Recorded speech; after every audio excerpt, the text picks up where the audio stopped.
আসসালামু আলাইকুম। এটিএন বাংলার ডক্টরস স্টেশনে স্বাগত জানাচ্ছি সকলকে। আমাদের আজকের বিষয় স্বাস্থ্য নিয়ে কথা। আমাদের স্টুডিওতে আমাদের জানিয়েছে দুজন বিশেষজ্ঞের সাথে আলো পরিচিত হই। আসুন, আমার ডান দিকে আছেন প্রফেসর ডাক্তার আব্দুল কাদের, প্রাক্তন অধ্যাপক, গ্যাস্ট্রোএন্টারোলজি বিভাগ, চট্টগ্রাম মেডিকেল কলেজ হসপিটালে ছিলেন আপনি, বর্তমানে কনসালটেন্ট হিসেবে সিএসসিআরে আছেন। আমাদের আজকে আরেকজন অতিথি আছেন doctor Mohammad Jasimuddin, consultant gastroenterologist, Park View এবং ন্যাশনাল হসপিটাল। আপনারা দুজনেই আমাদের আজকের যে বিষয়টা গ্যাস্ট্রো নিয়ে কথা বলবো, যে রোগীরা এত ভুগে, একেবারে সাধারণ রোগ থেকে উচ্চবিত্ত পর্যন্ত শুধু বলে যে একটা কমন সমস্যা গ্যাস নিয়ে কথা বলে। তা আমি আজকে প্রথমে ডাক্তার মোহাম্মদ জসিমউদ্দিন আপনার কাছে জানতে চাইবো যে সম্প্রতি কী সমস্যা নিয়ে আপনার কাছে রোগীরা বেশি আসে? জি, ধন্যবাদ আপনাকে। আসলে গ্যাস্ট্রো সমস্যাটা এমন যে এটা সব শ্রেণীর মানুষকে ইনভলভ করে, সর্বোচ্চ লেভেল থেকে শুরু করে সর্বনিম্ন লেভেল পর্যন্ত। এবং এককভাবে হিসাব করলে গ্যাস্ট্রোএন্টারোলজির সমস্যা নিয়েই মানুষ কনসালটেন্টের চেম্বারে বেশি আসে। সেই হিসাবে আমরা রিসেন্ট যে সমস্যাগুলি বেশি দেখতেছি আপনার প্রশ্ন অনুযায়ী, সেটা হচ্ছে এখন খুব জন্ডিসের প্রাদুর্ভাব হচ্ছে। এমনিতে তো রিসেন্টলি আউটব্রেক চলতেছে ডেঙ্গু দিয়েও আমাদের গ্যাস্ট্রোর কিছু সিমটম আছে, ডেঙ্গু দিয়েও আমাদের হেপাটাইটিস বা জন্ডিস হতে পারে। জন্ডিস, তারপরে পেটের পীড়া বিষয়ক সমস্যা, ডায়রিয়া, এবং রিসেন্টলি কিছুদিন আগে থেকে আমাদের এমন হচ্ছে যে ডায়রিয়া হয়ে পেশেন্টের রেনাল শাটডাউন হয়ে হয়ে অনেক সময় আইসিইউ অ্যাডমিশন পর্যন্ত রিসেন্টলি খুব ঘন ঘন হচ্ছে, এবং অনেক মর্টালিটি এর মধ্যে ঘটতেছে ডায়রিয়ার জন্য। আর এমনিতেই কমন প্রবলেমগুলির মধ্যে আপনাকে বলতে পারবো, আমরা রোগীরা আমাদের কাছে গ্যাস্ট্রিকের কথা বলে, গ্যাস্ট্রিক, এরপরে জার্ড বা রিফ্লাক্স ডিজিজ সমস্যাগুলো নিয়ে আসে, লিভার ডিজিজের অন্যান্য ন্যাশ বা ফ্যাটি লিভারের সমস্যাগুলো নিয়ে আসে, তারপরে হচ্ছে আপনার আপার যে ব্লিডিং, রক্তক্ষরণ, যেটা রক্তবমি বলে আমরা, এসব নিয়ে আসে। এমনি পেটের ব্যথাটা কমন সমস্যা আছে, পেটের ব্যথা নিয়ে সবসময় রুগীরা সারা বছরে পেটের ব্যথার কথা বলে।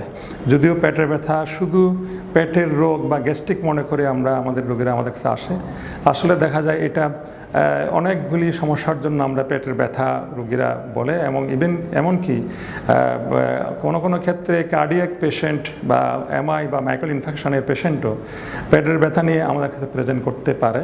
সেই হিসেবে আমরা খুব সতর্ক দৃষ্টি থাকলে রোগীদের আমরা সেভ করতে পারি। এগুলো আমাদের, আপনার প্রশ্ন যে রিসেন্ট সমস্যাগুলি হলো তাহলে জন্ডিস বা ডেঙ্গু, হেপাটাইটিস বা gastroenteritis, loose motion, diarrhoea, AKI, এবং কমন প্রবলেমগুলির মধ্যে আমরা পেটের ব্যথা, তারপরে ফ্যাটি লিভার, গ্যাস্ট্রিক, আপার যে ব্লিডিং, এইগুলি আমাদের এখন খুব বেশি আমরা ডিল করে যাচ্ছি।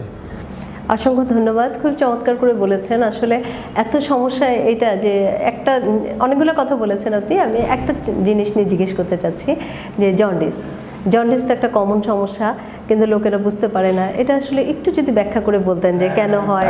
জন্ডিস অ্যাকচুয়ালি আমরা রোগীরা অনেক কিছুকে জন্ডিস ভাবে, কিন্তু জন্ডিস আমরা মেডিকেল টার্মে যেটা মেডিকেল সেটা হচ্ছে রক্তে যখন বিলিরুবিনের পরিমাণ নির্ধারিত পরিমাণ থেকে বেড়ে যায়, ওটাকে আমরা জন্ডিস বলি।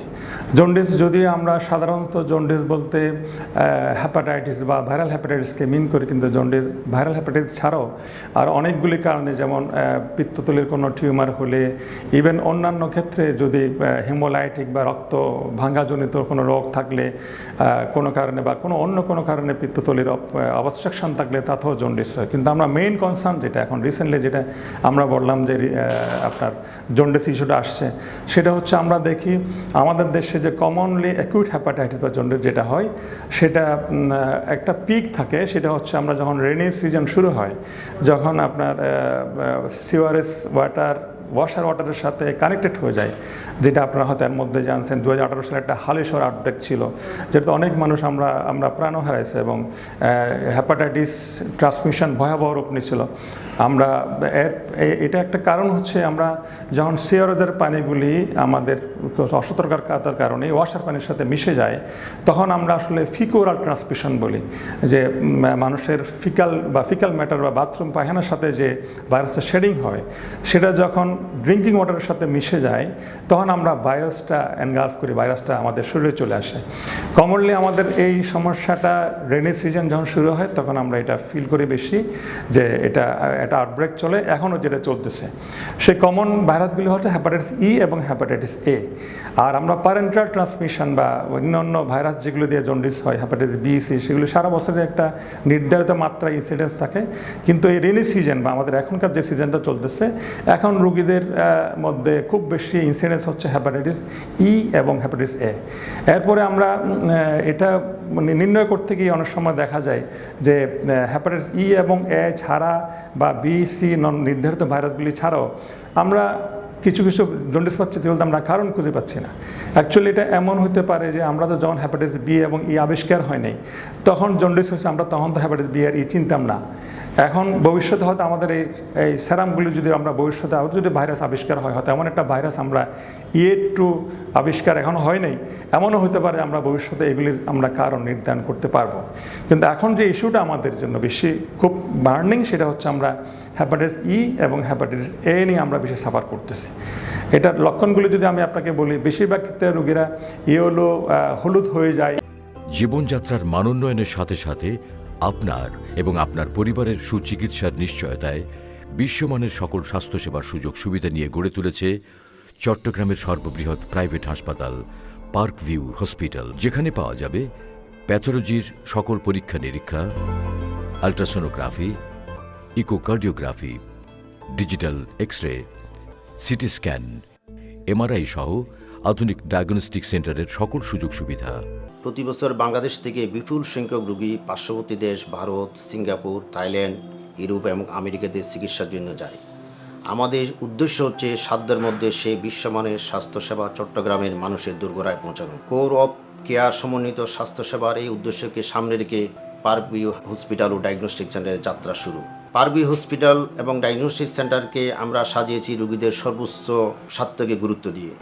দেশের সর্বস্তরের মানুষের সুচিকিৎসার নিশ্চয়তায় সপ্তাহে 7 দিন 24 ঘন্টা আমরা এনে দিচ্ছি দেশের সর্বাধুনিক চিকিৎসা সেবা, যা এখন আপনার দোরগোড়ায়। Park view hospital, core of care.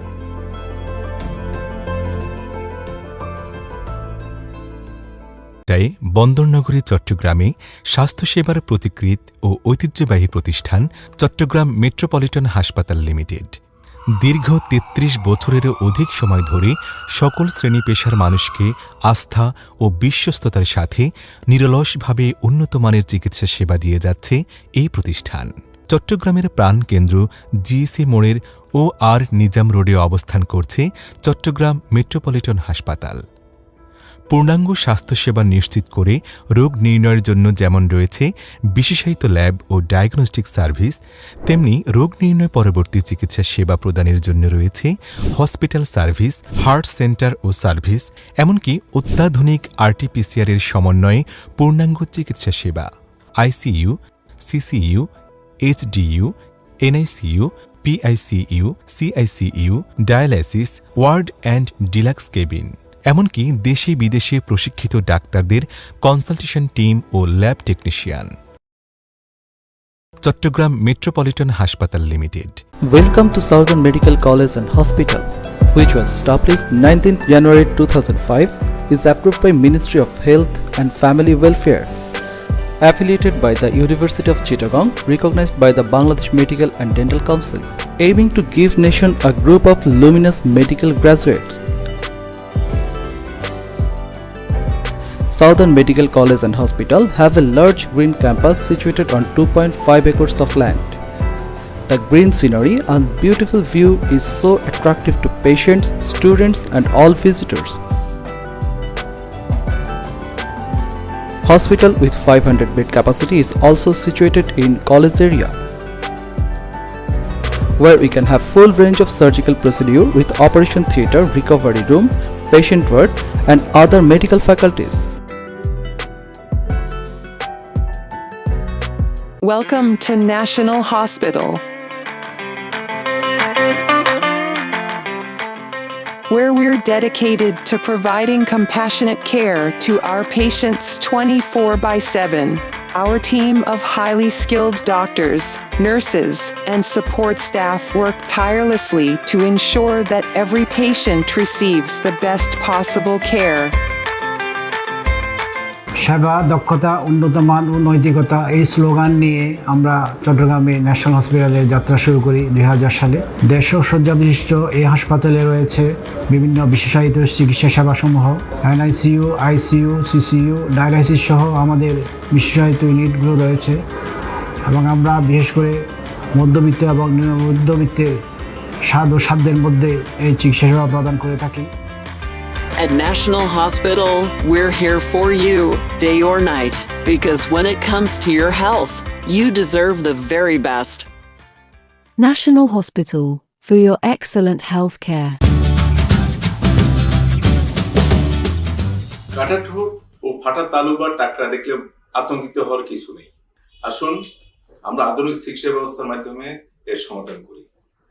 আমেরিকার স্মাইল 10 বিশ্বের বৃহত্তম দাতা সংস্থা, যারা শুধুমাত্র কাটাঠোঁট ও ফাটা তালু নিয়ে কাজ করে, তাদেরকে সাহায্য করে। আমরা তাদের সাহায্যে ঢাকা কেয়ার হসপিটাল এবং চট্টগ্রামের ডেল্টা হাসপাতালে সম্পূর্ণ বিনামূল্যে এই দরিদ্র রোগীদের আমরা অপারেশন করে থাকি। আপনার পাড়া প্রতিবেশী বা অন্য কোথাও যদি এই ধরনের শিশু দেখেন, তাদেরকে অবহেলার চোখে না দেখে আমাদের কাছে নিয়ে আসেন। আমরা সাধারণত 3 মাস বয়স থেকে ঠোঁটের অপারেশন করি আর 9 মাস বয়স থেকে তালু বা টাকরার অপারেশন করি। জন্মগত কাটাঠোঁট ও ফাটা তালু কোনো অভিশাপ নয়, চিকিৎসায় সম্পূর্ণ ভালো।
এই কমপ্লেন নিয়ে আসে, কিন্তু কোনো কোনো ক্ষেত্রে রোগীরা একটা এপিসোডস অফ ফিভার, জ্বরের পরে আবার খাওয়ার অরুচি, শরীরের ব্যথা, বমি ভাব এগুলি নিয়ে আসে। তখনও কিন্তু চোখ তার প্রস্রাব হলুদ হয় না, এটাকে আমরা মেডিকেলের ভাষায় অ্যানিকটেরিক হেপাটাইটিস বলি।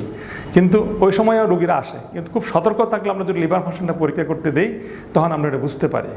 তো এটা বেশিরভাগ ক্ষেত্রে সেলফ লিমিটিং হয়। এটা অনেক ক্ষেত্রে খুব হাসপাতালে ভর্তি করানো লাগে। কোনো কোনো ক্ষেত্রে যদি কোনো পেশেন্ট একেবারে সিভিয়ার বমি করে, তারপরে খাইতে না পারে, সাথে অন্যান্য কনকমিডেন্ট রোগ থাকে, যেমন বিশেষ করে প্রেগনেন্ট লেডি যাদেরকে হেপাটাইটিস ই খুবই ভালনারেবল, মর্টালিটি অনেক বেশি, এবং অন্যান্য কনকমিডেন্ট রোগ যদি থাকে, কারো যদি হার্টের রোগ থাকে, কারো যদি আপনার ডায়াবেটিস থাকে বা অন্যান্য হার্ট ফেলিওর থাকে, তাদেরকে আমরা অনেক সময় হসপিটালাইজ করে এই জন্ডিস রোগীরা আমাদের চিকিৎসা করতে হয়। আর বেশিরভাগ ক্ষেত্রেই আসলে দেখা যায় সেলফ লিমিটিং। যদি একটু রেস্ট নেই এবং যদি আর কিছু বিষয় আমাদের দেশের জন্য খুবই প্রযোজ্য, আমাদের সোসাইটির জন্য কিছু ট্রেডিশনাল বিলিভ আছে। আমাদের এসব রোগী হলে আমরা কিছু ট্রেডিশনাল বিলিভে আমরা চলে যাই। আমরা বিভিন্ন রসের খাওয়ার চেষ্টা করি। একটু পরে আসবো। আমার যেটা আপনার কথা শুনে মনে হয়েছে যে আপনি একটু আগে গর্ভাবস্থার জন্ডিসের কথা বলছিলেন, এটা আমার একটা প্রশ্ন, আমার কিউরিওসিটি, যে প্রেগনেন্সির যে সিমটমগুলো, খাওয়ায় অরুচি, যেটা যেটা বলছিলেন জন্ডিসের ক্ষেত্রে, তাহলে কিন্তু প্রেগনেন্ট ওম্যান করতে পারে, মানে কনফিউজ করতে পারে যে এটা কি জন্ডিস কি না। আর খুব সুন্দর করে আপনি বলেছেন যে এটা আসলে পানিবাহিত রোগ, তা আমাদেরকে তো নিশ্চয়ই লক্ষণগুলোও বলেছেন, তা আমরা যদি চিকিৎসায় যাই সেটাও বলেছেন কি করতে হবে, কিন্তু প্রতিরোধের জন্য আমরা কি করতে পারি? চিকিৎসা আমি আপনাকে একটা বলি, যেটা আপনি প্রশ্ন একটু করে করছেন, মাঝখানে একটা ইস্যু আসছে যে প্রেগনেন্সিতে এমনি কিছু সিমটম থাকে, বমি থাকে, এটা সেটা থাকে। আসলে প্রেগনেন্সিতে বমি থাকবে তখন তার চোখ হলুদ হওয়া, প্রস্রাব হলে এই ইস্যুগুলি থাকবে না। আর আমরা প্রেগনেন্ট পেশেন্টের আমরা স্ক্রিনিং করি, লিভার স্ক্রিনিং করি। যখনই আমরা স্ক্রিনিং করবো তখন দেখবো লিভার ফাংশন বা হেপাটাইটিসের মার্কারগুলি অনেক হাই। আমরা প্রেগনেন্সিতে স্পেশালি যেটা বললাম হেপাটাইটিস ই ভাইরাস, যেটা খুব ইস্যু, সেটা ঠিক আছে। আর একটা চিকিৎসার ক্ষেত্রে আমরা আরেকটু যদি গোছাই বলি, তাহলে বেশিরভাগ ক্ষেত্রে আমরা প্রপার নিউট্রিশন এবং অন্যান্য সাপোর্টগুলি দিলেই অ্যাকচুয়ালি পেশেন্ট ওয়েল রিকভারি হয়ে যায়। কিন্তু আমাদের দেশে যেটা সমস্যা হয়, আমরা ট্রেডিশনাল বিলিভের কথা একটু করে বলছি, যেটা আমাদের খুবই আমরা সাফার করি। অনেক সময় দেখা যায় এমন কোভিড যে ওষুধ বা ট্রেডিশনাল মেডিসিনগুলি নেয়, যেটা লিভার জন্ডিস তো অবশ্যই প্রাইমারি এটা লিভার ডিজিজ, লিভারে যাওয়ার পরে লিভারে মেটাবলিজম করতে গিয়ে লিভারের উপর আরও এফেক্ট হয়। তো যাতে করে আমরা এটা সমস্যাকে আরও জটিল করে ফেলি। এটা আমাদের খুবই সতর্কতার বিষয়, আপনাদের মাধ্যমে আমরা দর্শকদের এটা সতর্ক করার খুবই জরুরি বিষয় আছে, যে যখনই জন্ডিস হবে তখনই এইসব ট্রেডিশনাল বিলিভ থেকে আমাদের বাইরে আসতে হবে। কারণ আমাদের লিভারটা কিন্তু ওই মেটাবলিজম, ওই ট্রেডিশনাল মেডিসিনটা মেটাবলাইজ করতে সে আগে থেকে প্রস্তুত না। লিভারেই আমার আক্রান্ত, লিভারটাই আমার অ্যাটাকড। এখন আমি যদি তাকে নতুন নতুন কিছু সাবস্টেন্স দিয়ে আরও মেটাবলিজম লোড দিই, তাহলে তার জন্য লিভার ফাংশন আরও ডিটিউট করার সম্ভাবনা থাকে এবং এটা সমস্যাটা জটিল করে। সুতরাং এই মেসেজটা অবশ্যই আমাদের ভেন্টিলেট করতে হবে যে আমরা যত জন্ডিস দেখি এবং ফিল করি, তার জন্য আমরা কোনো ধরনের ট্রেডিশনাল বিলিভের উপর না থেকে সায়েন্টিফিক ব্যাকগ্রাউন্ডে আমরা চিকিৎসাটা করি। এই মেসেজটা খুবই ইম্পর্টেন্ট। আরেকটা বিষয় চিকিৎসা হচ্ছে, বেশিরভাগ চিকিৎসা আমরা কিছু লাগে না আসলে, আমরা অ্যান্টিভাইরাল বা অন্যগুলি আমরা খুবই রেয়ার ক্ষেত্রে দিই। আর ভর্তিতে আমরা বললামই খুব জটিলতা না থাকলে ভর্তিও করি না। প্রিভেনশনের যে কথাটা বললেন, আসলে আমরা তো এটা আগেই উল্লেখ করছি, এটা ফিকোরাল ট্রান্সমিশন। ফিকোরাল বলতে সামন ফেসিস এন্টার সামস মাউথ, কেউ কারো ফিক্যাল ম্যাটার কারো মুখ দিয়ে চলে যাওয়া, এটা হচ্ছে। তাহলে আমরা কন্টামিনেটেড ওয়াটার এবং ফুড ইনটেক করার মাধ্যমে এটা হচ্ছে। তাহলে কন্টামিনেটেড ফুড ওয়াটার আমরা কীভাবে প্রিভেন্ট করবো? আমরা অবশ্যই এটা প্রপারলি ওয়াশ করব। আমরা পানি খাওয়ার সময় বয়েলড ওয়াটার খাবো, আমরা কিছু রিলাই করবো না। আমরা যদি এটাকে রুগীকে ক্লেম করি যে আপনি তো, রুগীরা আমাদের বলে না আমরা স্যার বয়েলড ওয়াটারেই খাই, কিন্তু আবার যদি জিজ্ঞেস করি আপনি কি সালাডটা ধোয়ার সময় বয়েলড ওয়াটার দিয়ে দিয়েছিলেন, আপনাকে প্লেটটা গ্লাসটা ধোয়ার সময় বয়েলড ওয়াটার দিয়ে দিয়েছিলেন, বলতে না আমরা ট্যাপ ওয়াটার দিয়ে দিয়েছি। তো আমাদের লোডিং ডোজ কত একটা বাইরেছে। খেয়াল করেন যে বিয়ে বাড়িতে কিন্তু মিনারেল ওয়াটারটা থাকে, কিন্তু জগে একটা পানি থাকে, সবাই প্লেটটা ধুচ্ছে ওই জগের পানি। এটা আমরা বাসায়ও কমন প্র্যাকটিস, আমরা যদি ট্যাপ থেকে আমরা বেসিন থেকে প্লেটটা ধুই, ওই প্লেটে কয়েক ড্রপ ওটা আমাদের জন্য যথেষ্ট। তো আমরা তো লোডিং ডোজ আমাদের বাইরে হচ্ছে খুব বেশি না। এখন আমরা যদি ওটাকে কিছু ইগনোর করি, দেখা যায় আমরা যতই বয়েলড ওয়াটার খাই কিন্তু আমরা এটাতে স্কেপ হতে পারবো না। তাহলে এটা আমাদের একটা কমন বিলিভ যে আমরা তো না বয়েলড ওয়াটার খাচ্ছি, কিন্তু আমরা তো সালাডটা ধোয়ার সময় বয়েলড ওয়াটার দিয়ে লাস্টে ধুই নেই, তারপর আমরা তো প্লেট গ্লাস ধোয়ার সময় এটা চিন্তা করি নিরাপদ পানি খাই না। তো ওইখান থেকে আমাদের আসে, নাহলে তো আমাদের আসতো না, আমরা যদি সব ফ্যামিলি দিয়ে করতাম আসতো না। সুতরাং এটা খুবই সচেতনতার বিষয় আছে, যেটা মানে বয়েলড ওয়াটার দিয়ে আমরা আমরা যেটা ইনটেক করবো, যে আমাদের সালাদ খাবো, সালাদের একটা প্র্যাকটিস আছে সব জায়গায়, আমরা প্লেট গ্লাসগুলো দেবো, সেটা যেন বয়েলড ওয়াটার দিয়ে আমরা অবশ্যই খেয়াল করি। আর বিশেষ ক্ষেত্রে আমরা যদি খুব মানে হাসপাতালে ভর্তি করা লাগে, ফলো আপ করা লাগে, ফ্রিকোয়েন্টলি আসা লাগে, এটা যেন করি। এবং ট্রেডিশনাল বিলিভ থেকে যেন আমরা বেরিয়ে এসে আমরা কনভেনশনাল সায়েন্টিফিক ওয়েতে আমরা এগুলি আমরা ডিল করি, তাহলে দেখা যাবে যে আমরা এখান থেকে অনেক ইজিলি মুক্তি পেতে পারবো। রাইট। আমরা জন্ডিস নিয়ে আসলে এত মানে অনেক বিস্তারিত শুনেছি, গুরুত্বপূর্ণ কথা। আমরা যদি একটু সাম আপ করি দর্শকের উদ্দেশ্যে, যে আমি একটা প্রশ্ন করেছিলাম, গর্ভাবস্থায় দুইটা মিলিয়ে যায়, যেটা আমরা বিশেষজ্ঞের কাছ থেকে শুনলাম দর্শক, যে গর্ভাবস্থায় কিন্তু চোখ হলুদ হবে না, প্রস্রাব হলুদ হবে না, এটা খেয়াল রাখতে হবে। আর সবশেষে যে কথাটা খুব চমৎকার করে তিনি বলেছেন, যে আমাদের খাবার শুধু নিরাপদ পানি খেলাম তাতে না, আমাদের যেগুলো তৈজসপত্র সেগুলোকেও আমাদের নিরাপদ রাখার জন্য বিশুদ্ধ পানি দিয়ে বিশুদ্ধ করতে হবে, এটা আমাদের একটু মনে রাখতে হবে। আমি ডাক্তার মোহাম্মদ জসিমউদ্দিন আপনার কাছে আরেকটু পরে আসব। আমাদের আরেকজন অতিথি আছে, প্রফেসর ডাক্তার আব্দুল কাদের। আপনার কাছে একটু জানতে চাইবো যে সেই একই প্রশ্ন সবার মুখে মুখে, যে আমার আইবিএস আছে। হ্যাঁ, যখনই আমি বেসিক্যালি পুষ্টিবিদ, আমি যখন খাবারের কথা বলি আমাকে অনেকে জিজ্ঞেস করে যে আমার আইবিএস আছে, আমি এটা খাবো না ওটা খাবো না। আপনি যদি একটু ব্যাখ্যা করতেন। জি ধন্যবাদ। এটা অত্যন্ত চমৎকার একটি প্রশ্ন। আসলে আমাদের দেশের এবং সারা বিশ্বেরই পূর্ণবয়স্ক এবং মাঝবয়সী এবং বৃদ্ধ সব বয়সেই এই পেটের রোগ, পেটের পীড়া, যেটা আইবিএস বা ইরিটেবল বাউল সিনড্রোম বলে পরিচিত, একদম সাধারণ মানুষের কাছেও আইবিএস নিয়ে তাদের উদ্বেগ এবং তাদের কমপ্লেইন থাকে। বেশিরভাগ রোগী হাসপাতালে চেম্বারে আসে আইবিএসের সিমটম নিয়ে। তো আইবিএসটা আসলে এটা হচ্ছে ফাংশনাল রোগ আর কি। ফাংশন রোগ মানে হচ্ছে এখানে যে পরিপাকতন্ত্রের, আমরা খাওয়া দাওয়া করি মুখে খালি ঢোক গেলি, বাকিটা কিন্তু আমাদের ইচ্ছের উপরে না। এটা হলো আমাদের অন্ননালী, পাকস্থলী এবং ক্ষুদ্রন্ত্র বৃহদন্ত্র দিয়ে এটা পরিবাহিত হয় এবং বিভিন্ন কেমিক্যাল এবং ফিজিক্যাল অ্যাক্টিভিটির মাধ্যমে হজম এবং নিঃসরণ এবং এই থেকে অবশিষ্ট অংশ থেকে আমরা মুক্ত হই এবং মলদ্বার দিয়ে উচ্ছিষ্ট পদার্থগুলো বের হয়ে যায়। এবং এই যে নর্মাল অ্যাক্টিভিটি তা নির্ভর করে আমাদের খাদ্যের কোয়ালিটির উপরে, আমাদের পরিপাকতন্ত্রের যে কার্যক্রমের উপরে এবং ফাংশনিং ক্যাপাসিটি, বিভিন্ন অর্গানের হজম করা, এবং আমাদের পেটে অসংখ্য কোটি কোটি রোগ জীবাণু রয়েছে যেগুলি আমাদের শরীরের যে সহাবস্থান করে, এগুলোকে কমন সেল বলা হয়, ব্যাকটেরিয়া। এবং এই কমন সেল ব্যাকটেরিয়াগুলির যে নর্মাল অ্যাক্টিভিটি, এটা কন্ট্রিবিউট করে আমাদের হজমের প্রক্রিয়াতে এবং এই ফাংশনিংয়ে। আবার এরাও এখানে প্যারাসাইট হয়েও এখানে তারা বসবাস করে, ক্ষতি করে না, একটা হোমোস্ট্যাসিস অবস্থায় থাকে, উইন উইন সিচুয়েশান বলা যেতে পারে। কিন্তু কোনো কারণে যদি কোনো মেডিকেল ট্রিটমেন্ট, মেডিসিনের জন্য, কোনো ইনফেকশানের জন্য যদি এই আমাদের সমতা, দুই অর্গানিজমের মধ্যে সমতা, হোস্ট এবং এই যে প্যারাসাইট, এর মধ্যে সমতা যদি ভেঙে পড়ে, তখন আমাদের এই ফাংশনাল ডিস্টারবেন্স শুরু হয়। এটাকে আমরা আইবিএস বলি। এবং আইবিএসের ক্ষেত্রে দেখা যাবে যে কোনো পরীক্ষাই অ্যাবনর্মাল হয় না। যে ধরনের সব পরীক্ষাই নর্মাল আছে, কিন্তু তার পায়খানা বেশি হচ্ছে, না হলে পেটে গ্যাস হচ্ছে, আওয়াজ হচ্ছে, না হলে ব্যথা হচ্ছে, এবং তার কর্মঘণ্টা লস হইতেছে, এবং সে মানসিকভাবে অবসাদগ্রস্ত, অস্থির, এবং সে মানসিক চাপে থাকে, সে কর্মস্থলে যেতে পারে না, মনোযোগ বিঘ্নিত হয় কর্মকাণ্ডে, এবং অনেক ওষুধপত্র খেতে হয় এবং কন্টিনিউয়াস সারা বছর এই যে মানুষের সম্পদ এবং অর্থ এবং আমাদের যে মেডিকেল সায়েন্সের যে এফোর্ট, এর পিছনে ব্যয়িত হয়। এই জন্য এটা খুবই ইম্পর্ট্যান্ট, যেহেতু সমাজের অনেক উল্লেখযোগ্য সংখ্যক মানুষ এই রোগে সাফার করে।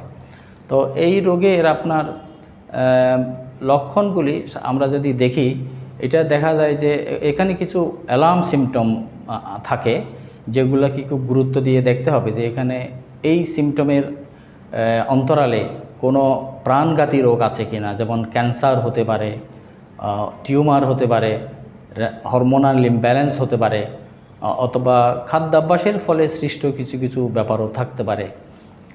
এই জন্য আমাদেরকে এই রোগ ডায়াগনোসিস করার জন্য যা যা ফিজিক্যাল কেমিক্যাল টেস্ট আছে সবগুলো করে এক্সক্লুড করতে হবে যে আমার কোনো ক্যান্সার আছে কিনা, পেশেন্টের কোনো হরমোনাল ইমব্যালেন্স আছে কিনা, ফুড অ্যাডাল্টারেশন অথবা ফুড হ্যাবিটের কোনো তারতম্য আছে কিনা, আনইউজুয়াল কিছু আছে কিনা, এটা দেখে এক্সক্লুড করতে হবে, যাতে কোনো অর্গানিক রোগ, যে স্ট্রাকচার অথবা অন্য কোনো রোগ আছে কিনা। এটা করার জন্য যা যা প্রয়োজনীয় সেই পরীক্ষা নিরীক্ষা করে এইটা সিদ্ধান্ত নিতে হবে যে এটা is a process diagnosis of exclusion of other abnormalities of the specific disease, বিশেষ বিশেষ রোগ যাতে নাই, এটা প্রমাণ করার পরে এটাকে আমরা আইবিএস হিসেবে ধরে নিতে পারি। তবে আইবিএস এটা প্রাণঘাতী কিছু নয়, তবে এটা মানুষের অনেক কিছু ক্ষতি করে, সময়, মনোযোগ, অর্থ, মনোবল, সব কিছু। স্বাভাবিক প্রক্রিয়া থেকে একটু গেলে তো মানুষের এরকম অশান্তি লাগবে। তা আমি জানতে চাচ্ছিলাম, এটা কি সব বয়সী হতে পারে? এটা শিশুদের সাধারণত কম হয়, তবে তাদের শিশু বয়সে দুধ হজম করার জন্য যে এনজাইম ল্যাকটেজ, এটা প্রচুর পরিমাণে থাকে এডিকুয়েটলি, কিন্তু বয়স বৃদ্ধির সাথে সাথে এই এনজাইমটা কমতে থাকে কারো কারো মোটামুটি থাকে, কারো কারো কম থাকে। যাদের কম থাকে এরা যদি দুধ অথবা দুধের সাথে মিশ্রিত খাদ্য, দুধ দিয়ে তৈরি খাদ্য গ্রহণ করে, তাদের এটা ল্যাকটোজ, যেটা সুগার দুধে থাকে, সেটা হজম হয় না এবং ইনডাইজেশনজনিত তার ল্যাকটোজ ইনটলারেন্স হয় এবং তাদের পেটে আওয়াজ, গ্যাস এবং পাতলা পায়খানা ইত্যাদি পেইন হতে থাকে।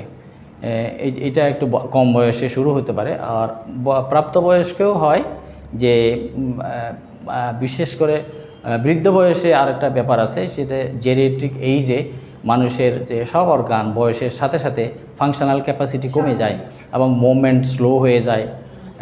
মুভমেন্ট স্লো হলে তার পেট কষা হয়, বিভিন্ন সিমটম হয়, হজম কম হয়। এখানে আমরা কি প্রক্রিয়ায় খাদ্যাভ্যাসে কোনো পরিবর্তন আনলে কি ভালো থাকা যাবে? খাদ্যাভ্যাসের মধ্যে অ্যাকচুয়ালি এটা কারণটা যদি হিস্ট্রি থেকে জানা যায় যে সে কি খাদ্য নিচ্ছে, ইউজুয়ালি যদি দুধের কোনো প্রোডাক্টের জন্য বা দুধের জন্য হয়ে থাকে, প্রথমেই দুধটাকে তার খাবার থেকে বাদ দিতে হবে, অথবা এমন দুধ খেতে হবে যেগুলি আর্টিফিশিয়ালি প্রিপেয়ার করা হয় নর্মাল দুধ থেকে, ল্যাকটোজটা এক্সক্লুড করে। সয়া প্রোটিনের একটা সয়া প্রোটিন হতে পারে, আর ল্যাকটোজ ফ্রি দুধ যেগুলো, এগুলো খেতে পারে। আর যদি তার দুধের কোনো প্রয়োজন না থাকে, অন্যান্য বিকল্প খাবার থাকে, তাহলে দুধ না খাওয়াই ভালো। আর খুবই ইচ্ছে করলে দুধ খেলে তাহলে ল্যাকটোজ ফ্রি দুধ। আবার আজকাল কিছু ওষুধ বের হয়েছে, এই ল্যাকটেজ এনজাইম দিয়ে কিছু ওষুধ পাওয়া যাচ্ছে, নাম এটা ল্যাকটেজ, এবং বিভিন্ন ব্র্যান্ডের আমাদের বাংলাদেশেও পাওয়া যায়। এগুলি খাওয়ার জন্য কেউ কেউ পরামর্শ দিচ্ছে, সেটা পরের আমাদের ব্যবহারের অভিজ্ঞতা থেকে সেটা সম্পর্কে আরও জানা যাবে। আপনার কথায় আমরা দর্শককে তো বলতে পারি যে যাদের আইবিএস আছে তারা অন্তত দুশ্চিন্তা না করুক। আমরা আইবিএস নিয়ে একটু যদি সাপ্লিমেন্ট করি, আসলে আইবিএস শব্দটা ইরিটেবল বাউল সিনড্রোম। আপনি বাউল মানে অন্ত্র, আমাদের অন্ত্র ইরিটেবল হয়ে যায়, ইরিটেবল। সে কোনো ফুড সাপ্লিমেন্টে ইরিটেশন দেখায়। আপনি এটা খাইলেন, খাওয়ার সাথে সাথে আপনার ডিজায়ার টু ডিফিকেট, বাথরুম যাওয়ার আগ্রহ হবে, হয়তো দেখা যাবে পেটে মুটবাট করবে, পেটে এটা হেটারোজেনাস প্রেজেন্টেশন।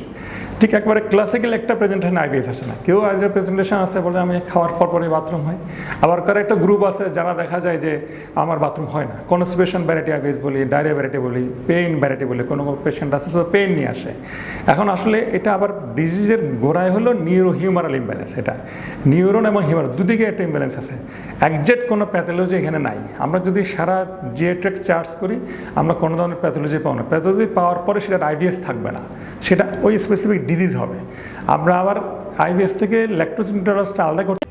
জীবনযাত্রার মানোন্নয়নের সাথে সাথে আপনার এবং আপনার পরিবারের সুচিকিৎসার নিশ্চয়তায় বিশ্বমানের সকল স্বাস্থ্যসেবার সুযোগ সুবিধা নিয়ে গড়ে তুলেছে চট্টগ্রামের সর্ববৃহৎ প্রাইভেট হাসপাতাল পার্ক ভিউ হসপিটাল, যেখানে পাওয়া যাবে প্যাথোলজির সকল পরীক্ষা নিরীক্ষা, ultrasonography, echocardiography, digital X-ray, CT scan, MRI সহ আধুনিক ডায়াগনস্টিক সেন্টারের সকল সুযোগ সুবিধা।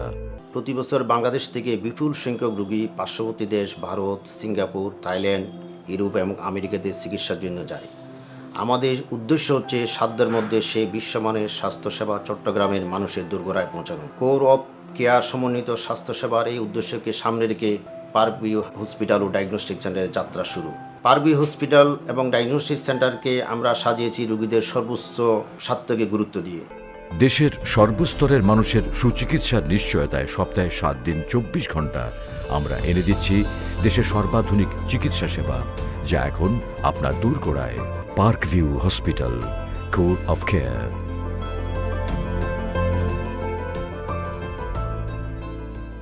তাই বন্দরনগরী চট্টগ্রামে স্বাস্থ্যসেবার প্রতিকৃত ও ঐতিহ্যবাহী প্রতিষ্ঠান চট্টগ্রাম মেট্রোপলিটন হাসপাতাল লিমিটেড দীর্ঘ 33 বছরেরও অধিক সময় ধরে সকল শ্রেণী পেশার মানুষকে আস্থা ও বিশ্বস্ততার সাথে নিরলসভাবে উন্নতমানের চিকিৎসা সেবা দিয়ে যাচ্ছে এই প্রতিষ্ঠান।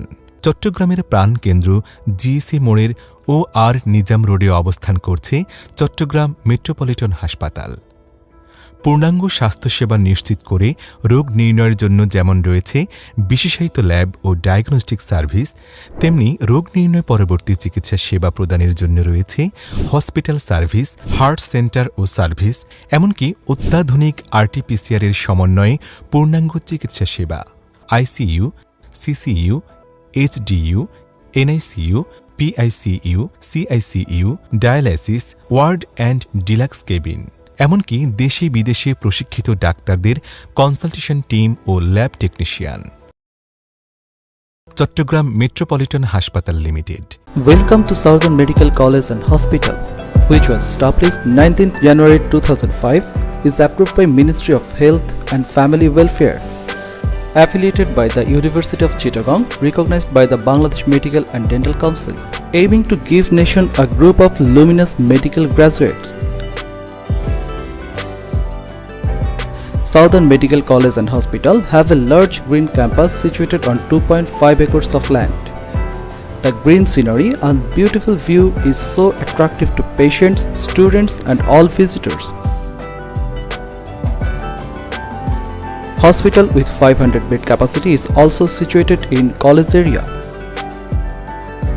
where we can have full range of surgical procedure with operation theatre, recovery room, patient ward and other medical faculties.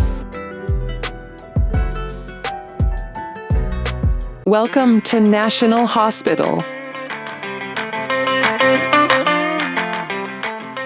where we're dedicated to providing compassionate care to our patients 24/7.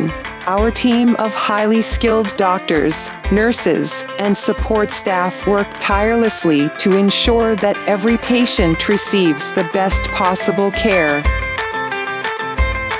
সেবা, দক্ষতা, উন্নত মান ও নৈতিকতা এই স্লোগান নিয়ে আমরা চট্টগ্রামে national হসপিটালে যাত্রা শুরু করি 2000 সালে।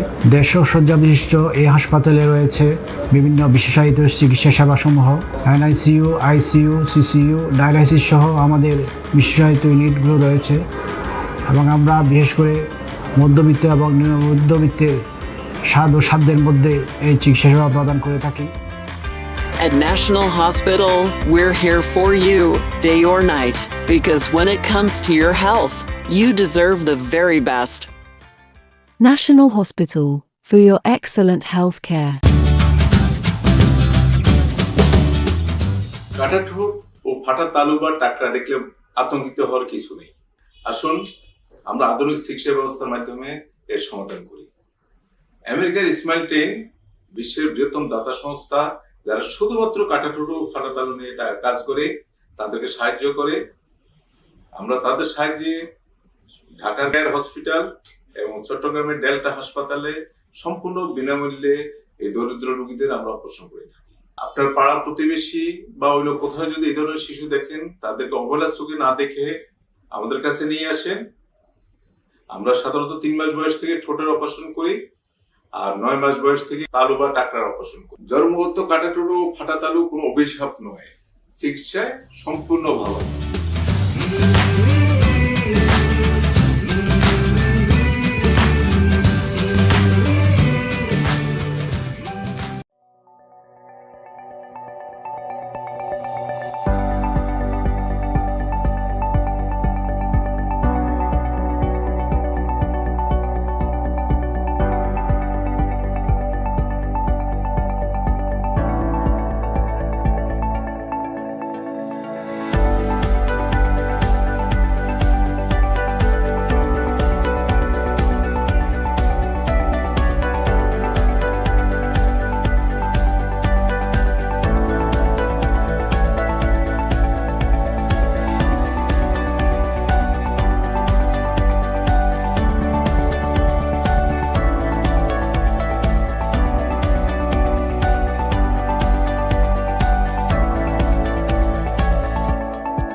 গিয়ে মিল্ক ইন্টলারেন্স এটা আলাদা একটু ডিফাইন করছে, ডেফিনেশনও দিচ্ছে।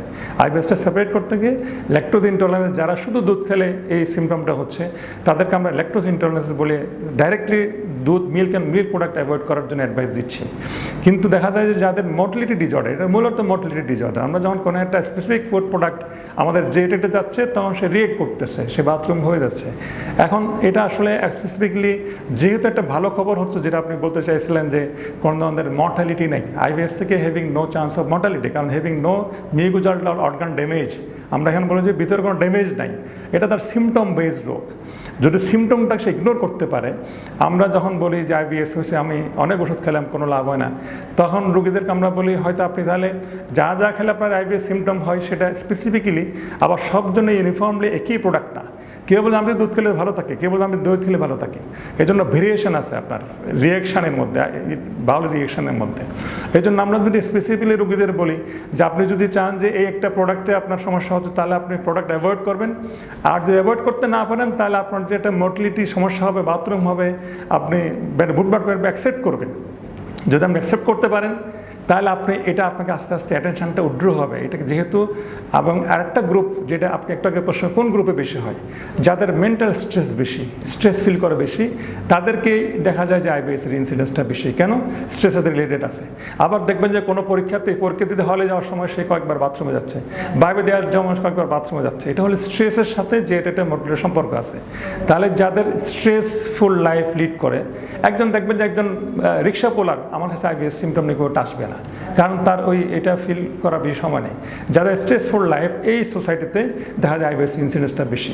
তাহলে তাদেরকে আপনি অ্যাডভাইসটা কী দেবেন? অ্যাডভাইস যদি দেবেন তার যদি স্পেসিফিক কোনো ফুড আইটেমের প্রতি তার এরকম রিয়াকশান ডকুমেন্টেড হয়, তারপর সেইটা অ্যাভয়েড করবে। আর যদি অ্যাভয়েড করতে না পারে, বলতে আমি তো অনেক সময় যে খেয়ে ফেলে মিষ্টি খেয়ে ফেলে, মিষ্টির মধ্যে দুধ আছে, তারপর তো আমার হয়ে গেল, তাহলে আপনি অ্যাকসেপ্ট করবেন। যদি অ্যাকসেপ্ট করতে পারেন আদার অ্যাভয়েড করবেন অথবা অ্যাকসেপ্ট করে নেবেন, তাহলে আস্তে আস্তে আপনার সিমটম থেকে আপনি আস্তে আস্তে উড্র হবেন। এবং সাইক্লিক্যাল যে আপনার একটা বিষয় যে আপনি যত অ্যাটেনশন দেবেন তত আপনার এটা আপনাকে পেয়ে বসবে। এই জন্য আপনি সাইকেলে উড্র হতে গেলে আপনাকে এটা অ্যাকসেপ্ট করে নিতে হয়। যদি আমরা অ্যাকসেপ্ট করে নিতে পারি তাহলে দেখা যাবে তার আস্তে আস্তে সিমটমটা রিলিজ হয়ে যাবে, কমে যাবে। অনেক ধন্যবাদ, খুব সুন্দর করে বলেছেন আপনি। আশা করি আমাদের দর্শকরা বুঝতে পেরেছে আসলে গ্যাস্ট্রোএন্টারোলজির বিষয়টা এত বড় আর এত মানুষ এখন ভুগছে। আমার মনে হয় যে আমাদের ফুড হ্যাবিটের কারণেই হয়তো এত বেশি এটা প্রসার হয়ে গেছে রোগটা। তো আমাদের অল্প সময়ে আমরা এটা মানে এত বেশি কিছু, আমরা নিশ্চয়ই আরেকদিন আপনাদেরকে স্টুডিওতে আমন্ত্রণ জানাবো, আমাদেরকে সময় দিবেন, কারণ আমাদের সময় শেষ প্রান্তে। আমি দর্শকের কাছে আপনার জন্য, আপনি দর্শকের উদ্দেশ্যে একটু বলেন। দর্শক, আসলে বর্তমান পৃথিবীতে যে কিউরেটিভ মেডিসিন, যে রোগ নিরাময়মূলক এই চিকিৎসা ব্যবস্থা, শুধু এটার উপরে নির্ভর করলে অর্থনৈতিক এবং অন্যান্য সমস্যা সমাধান হয় না।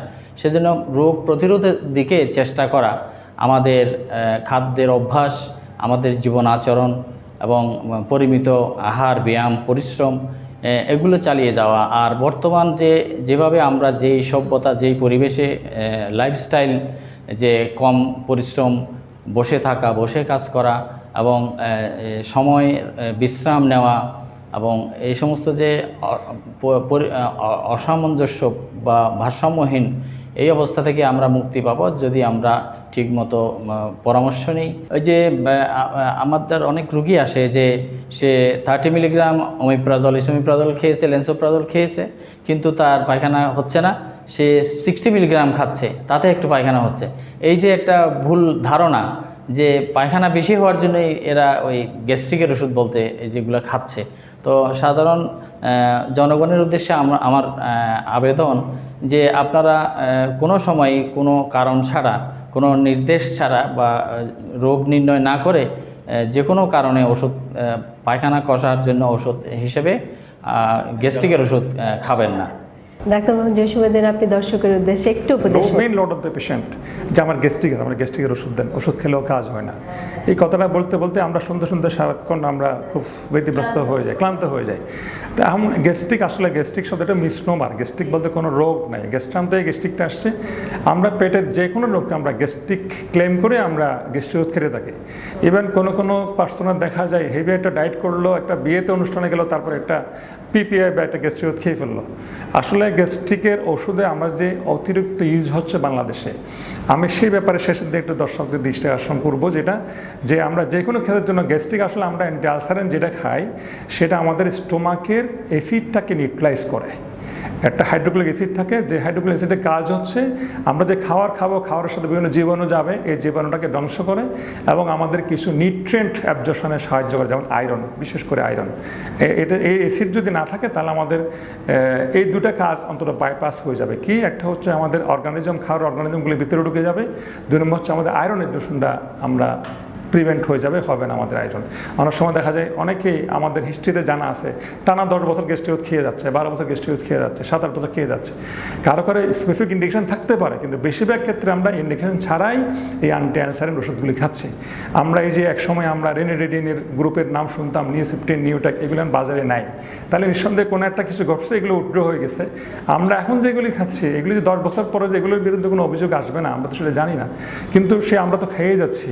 তা আমাদের স্পেসিফিক ইন্ডিকেশন ছাড়া গ্যাস্ট্রিক আমরা অনেক সময় আমরা গ্যাস্ট্রোনোলজিস্ট, আমার কাছে আসে পাওয়ারফুল গ্যাস্ট্রোনোলজি ওষুধের জন্য। গ্যাস্ট্রিকের সবচেয়ে পাওয়ারফুল হয়তো আপনি শুনবেন ডেক্সট্রানসোপ্রাজল 60 মিলিগ্রাম কে আসছে, এরপর আমাকে বলছে আপনি গ্যাস্ট্রিক ওষুধ দেন, আমি দেখলাম যে কিছু দিয়ে নেই, পরে রুগী আবার একদিন পরে আসে বলতে আপনি তো আমার কাছে গ্যাস্ট্রিকের ওষুধই দেন নাই। আমরা সময়ের একদম শেষ প্রান্তে, আপনাদের দুজনকে স্টুডিওতে এসে সময় দেওয়ার জন্য অনেক অনেক ধন্যবাদ। আর সবশেষে দর্শকের জন্য একটা লাইনেই কথা, যে আজকে বিশেষজ্ঞদের আপনারা পেয়েছেন এবং এটিএন বাংলায় যে প্রচারের মাধ্যমে প্রসার, আমরা একটা কথাই বলতে চাই যে ডাক্তারের উপদেশ ছাড়া একটা ওষুধও কেউ সেবন করবেন না। যে এটা আমরা বারবারই বলে থাকি যে গ্যাস্ট্রিকের ওষুধ, একটা গ্যাস হয়েছে, ডাক্তার ওষুধ না দিলে আমরা মনে করি যে সে ডাক্তার ভালো না, ওষুধ দেয়নি। এটা আসলে ঠিক না। যে কথাটা একটু আগেই শুনলেন যে গ্যাস্ট্রিকের ওষুধ যত্রতত্র খাবেন না, হিতে বিপরীত উঠবে। আশা করছি আমরা আমাদের আজকের যে উপদেশমূলক কথাবার্তা শুনলাম তা মানলে আমরা ভালো থাকবো, সুস্থ জীবন লাভ করবো। সবাইকে ধন্যবাদ।